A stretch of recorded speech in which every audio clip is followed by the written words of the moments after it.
Praise the Lord. Glory to God po. Purihin po ang Panginoon. August 14, 2024. Let us pray. Heavenly Father, our Father and our God, your ways are truly amazing. Your divine power is undeniable. Praising you every day is our joy. Thank you, Father God. We are here once again to meditate your word. Anoint the lips of your servants so that your word will come with power to our viewers. Let your Holy Spirit move in our midst. We pray that our viewers believe from their heart that Jesus is your anointed one, the one who bring the good news of salvation to mankind. Father God, we pray for deliverance. We are sinners. We pray for wisdom to know the truth and the evil. Heal us, guide us, protect us, comfort us. In Jesus' name, amen. Glory to God po. Abati tayo, happy birthday. Happy birthday to Brother Adrian Macapagal. Happy birthday to Christian Peraez Narciso. Happy birthday to... Sobrang init po, grabe. Onalo Itan. Happy birthday to Tyrone Abalos. Wow, si Brother Tyrone, happy birthday. Happy birthday to Sarah K. Barberan. Pamangkin ko po. Happy birthday to Sister Army Ortega. Happy birthday to Sister Ja Milo. Happy birthday to Sister Jane Pedrezuela, Tagapan. Happy birthday to, ang dami, Mau Magallanes, and happy birthday to Carla Montinala Agus, pinsan ko rin po. Lord to God. May init. Kalang.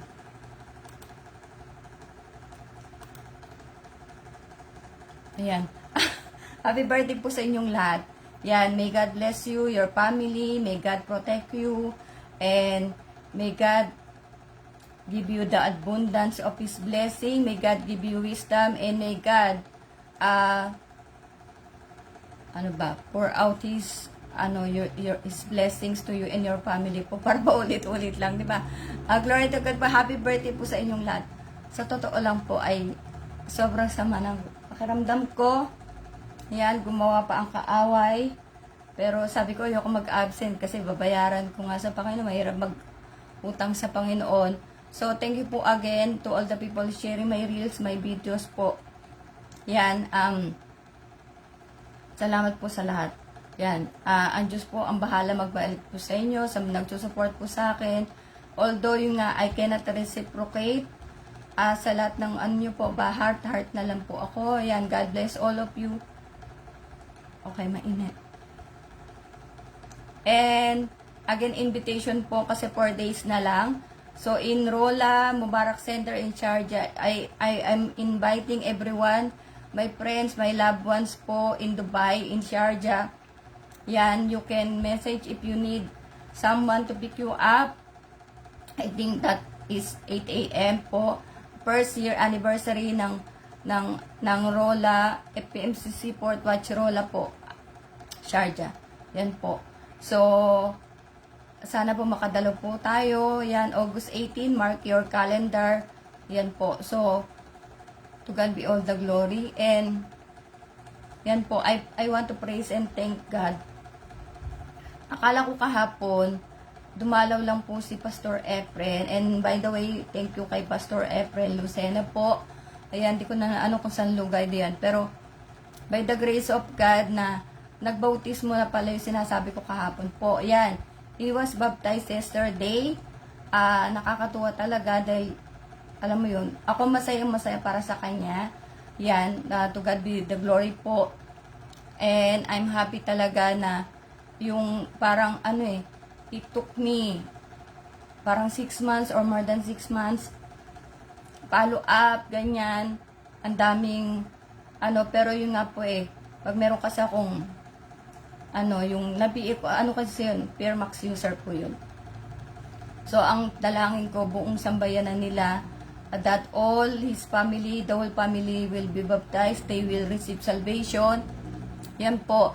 So, ayan, kala ko nga, dinalaw lang si Brother Rolando. Rolando yata pangalan nun, Manawis po. So, glory to God in Luke 15:7. I tell you, in the same way, there will be more joy in heaven over one sinner who repents than the over 99 righteous people who have no need of repentance. Glory to God. Lucas 15:7. Sinasabi ko sa inyo, magkakaroon ng higit na kagalakan sa langit dahil sa isang makasalanang tumatalikod sa kasalanan kaysa sa kayamanan. Kaysa sa siyam na matuwid na di nangangailang magsisi. Glory to God.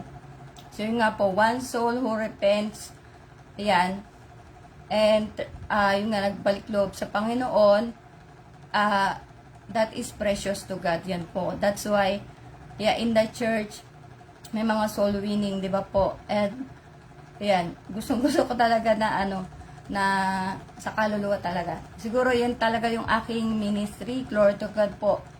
Yan, so sana pagpe-pray ko yung buong pamilya niya. In Luke 10:30, hindi ko magkukwento lahat kasi kahapon, yesterday, it took like 55 minutes and sobrang napapagod po tayo. Yan, sana makapagpahinga. Luke 10:30 to 37, yung international version. English na lang po ito, wala ng Tagalog. Na po, pasensya na ha. Hinahabo ako eh. Yun nga.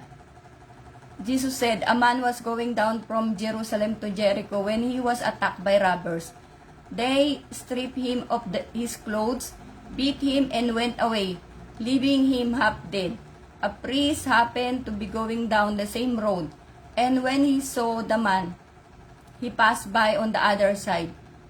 So too at Levites, when he came to the place and saw him, passed on by the other side. But a Samaritan, as he traveled, came where the man was, and when he saw him, he took pity on him. He went to him and bandaged his wounds, pouring on oil and wine.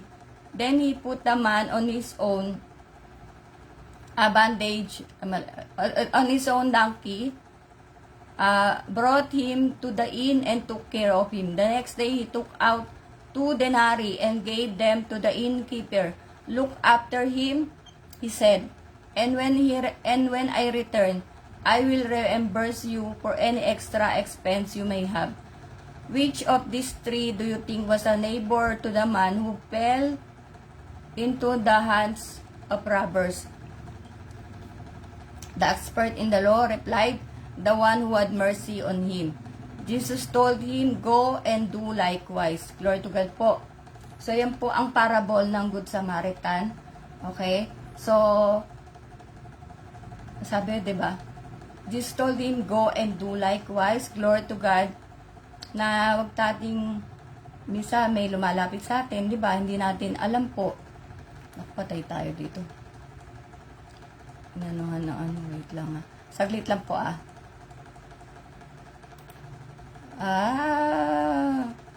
patay tayo. No. Okay. Ayan, buti na lang. Thank you Lord for the wisdom.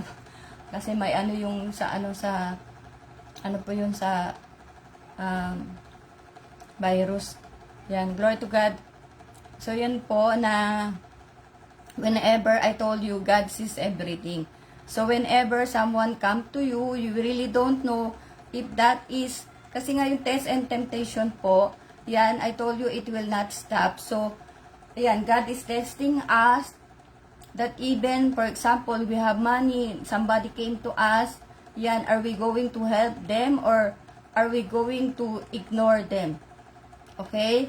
So, I have one brethren na nakakausap po na, yun nga, may parang lang siya, na, kumbaga hingi ka ng tulong. Diba, you ask help for someone and then, that person's, mangyayari lang, it will be sin.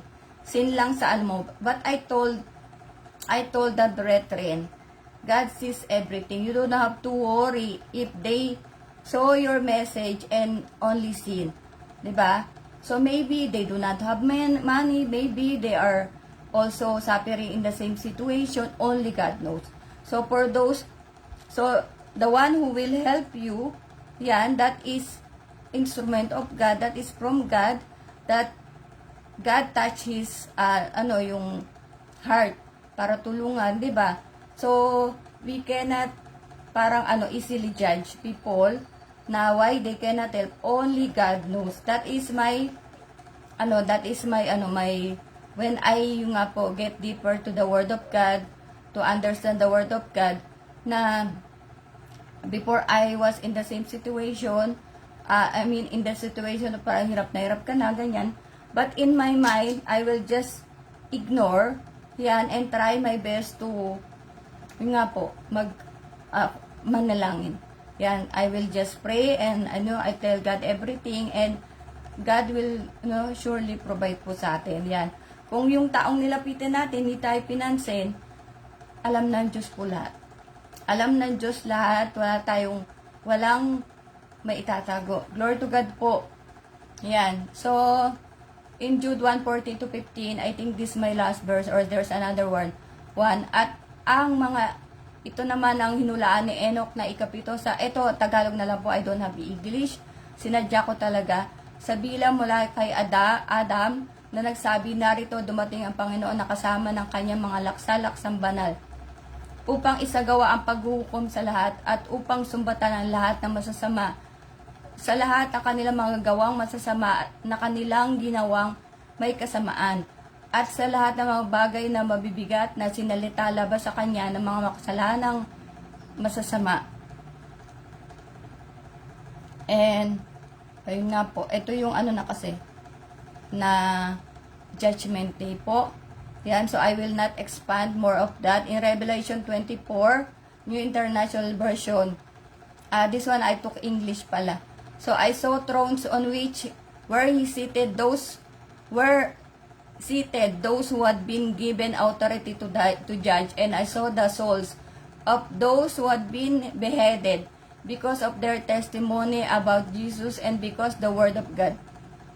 They had not worshipped the beast of its image and had not received its mark on their foreheads, on their hands, or on their hands.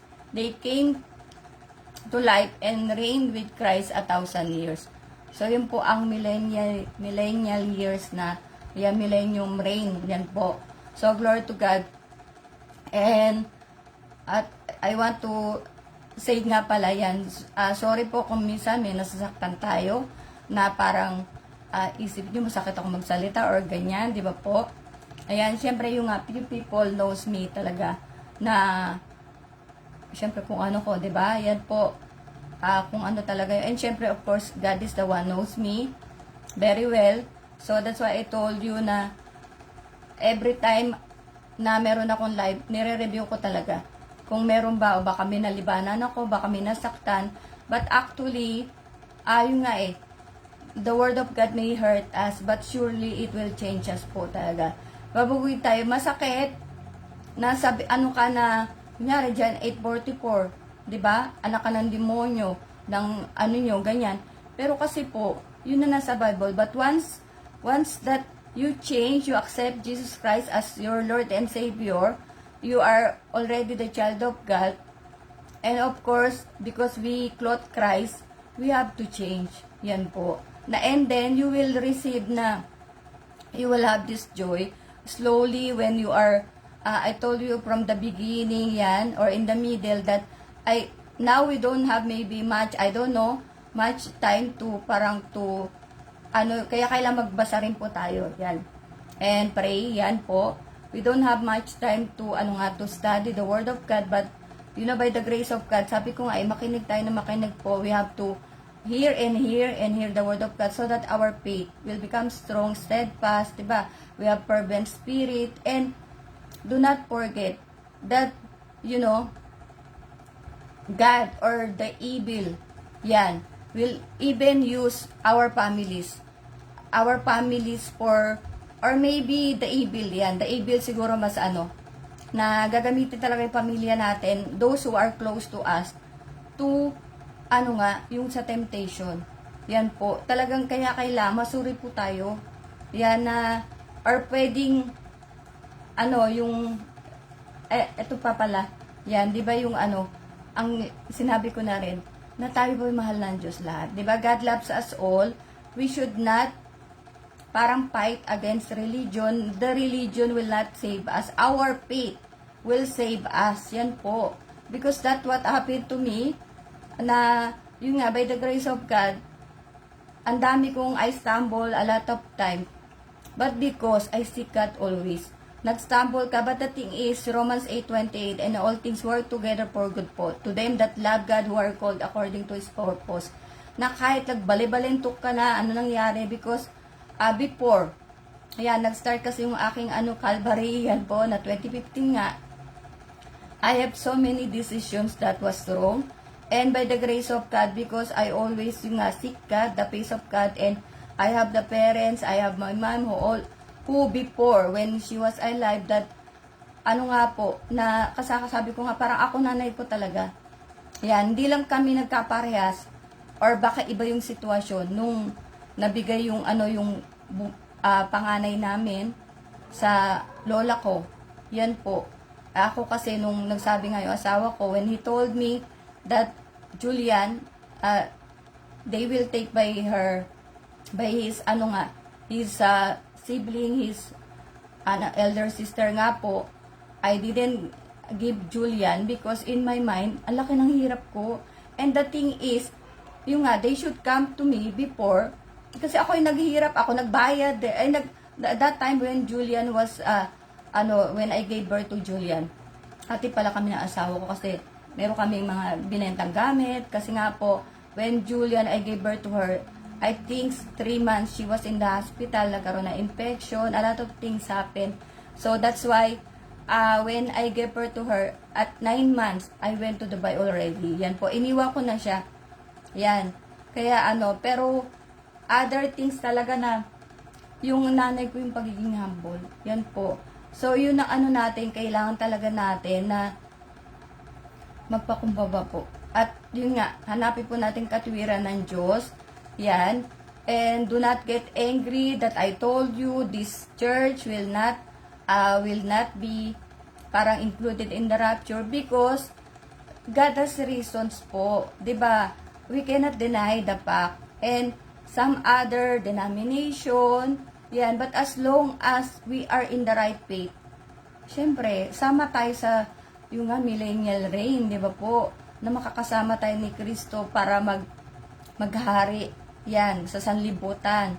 Na although, yan, syempre nakakasad, di ba? Pag may maiiwan talaga na mahal natin sa buhay, but we should, until na we have time here on earth, yan po na let us encourage them to receive salvation, accept salvation, repent, be baptized, serve the Lord, because that is what God is looking for each and every one of us. Gusto niya, God wants us to be parang true worshiper, and God wants us to be faithful disciple, di ba po? Yan, yun ang hanapin ng Panginoon eh. Yan, hindi sa yung some people, they have so much money, they will give to the donation, to the other people, yan nga, poor people, yan, mga foundation, but that is, of course, that is a plus point, you're helping people, but God, yung nga, living sacrifice, ikaw, tayo po, na kailangan natin maglingkod sa Panginoon. Yan, kaya nga, di ba yung verse na, mas madali pa pumasok sa butas ng karayo. Ayan na naman ako. Yan po. Ang isang basta yun na yun, kaysa isang mayaman na pumasok sa karya ng langit. Di ba po? Yan. Ang isang, hindi ko alam kung ano na nga bang hayop yun. Nakalimutan ko. Pasensya na po. Yan. Kasi nga, those who are parang, who born with riches, yan, syempre, ang hirap, isipin nila, hindi aircon, or pupunta ka sa church, diba? Maraming hirap. That's why God is just, God is righteous, God is, walang tinatangi. Diba? Maglingkod ka ng tapat, gawin mo yung commandment ng Panginoon. Oh, diba? Di, papasok sa langit, makasama sa rapture. Glory to God po. Yan ang hinahanap ng Panginoon. Hindi niya, yung mga bagay-bagay na yun, yan po. Na kasi, sadya naman mayaman ka, makakapagbigay ka. Paano naman yung mahirap? Diba? Like me, well, I don't have anything. Oh, diba? Paano, how can I help the foundation, the people. So, I'm going to help kung ano yung kaya ko. Kaya sabi ko, yung 500, wala naman yun, 500, I always put in my mind that God will provide. Yan po. That's why we should not, yung nga sabi ko na, we should not worry na mawalan po. Kasi lahat ng binibigay mo sa tao, binigay mo ng buong puso, alam ng Diyos. Pero kung nagbigay ka ng galit ka or hindi ko maintindihan, di ba? Alam din ng Diyos po, talagang, I'm telling you, everything, every second, what we think, yan, what we feel evil, wicked, and be arrogant. God knows everything. Because, Diyos nga, He has the divine power. Di ba po, is omnipotent, omniscient, di ba po? Yan, so, wala talaga tayo. Kaya, we should always pray for a pure heart, clean conscience. Yan, and read our Bible. Okay? Ang pananampalataya po natin, ang hahanapin ng Diyos. God will not ask for our religion. God will not ask for our riches. God will not ask, parang sino tinulungan mo, alam na ng Panginoon yun. Yan, kaya nga, di ba, huwag mo na ipaalam sa kalimang kamay mo ang ginagawa ng kanang kamay mo. Di ba po, glory to God. So, yun, nakwento ko lang sa inyo. Dahil, yun nga, gusto rin ng Panginoon po na tayo po ay tumulong. Di ba? Na huwag tayong, ano ba yun, yung magpakitang tao. Kasi, alam din po ng Panginoon yun eh.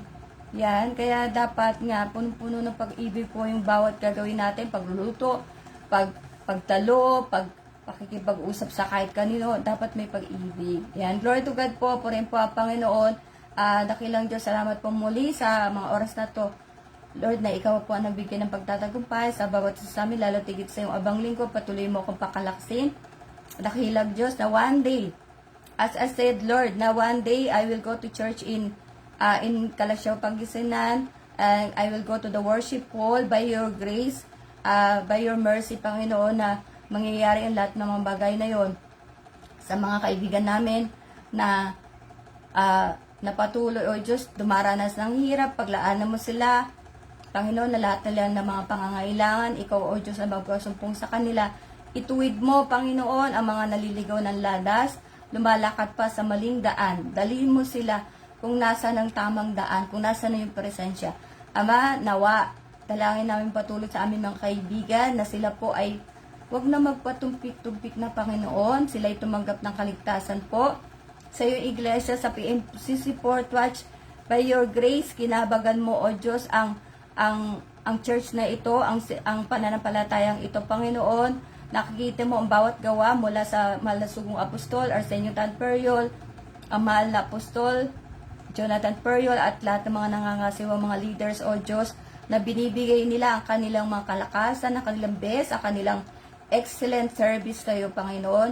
Kaya dalangin namin patuloy aming mga kapatid din sa pananampalatayang PMCC Port Watch ay magsitibay, bumalik ang mga nawala na sa paglilingkod, at sa aming mga kaibigan, Panginoon, na wag na silang magkaroon pa ng mga agam-agam alinlangan, sapagkat Panginoon, na dinadala mo kasi sila sa katotohanan.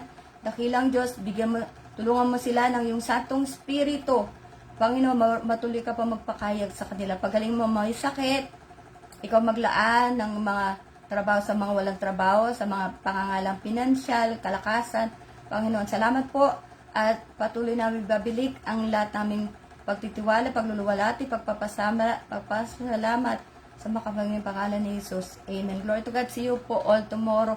Binibilisan ko kasi pagod po ako. Sorry po, ha. Huwag kayong magagalit po sa akin. To God be all the glory. See you all tomorrow.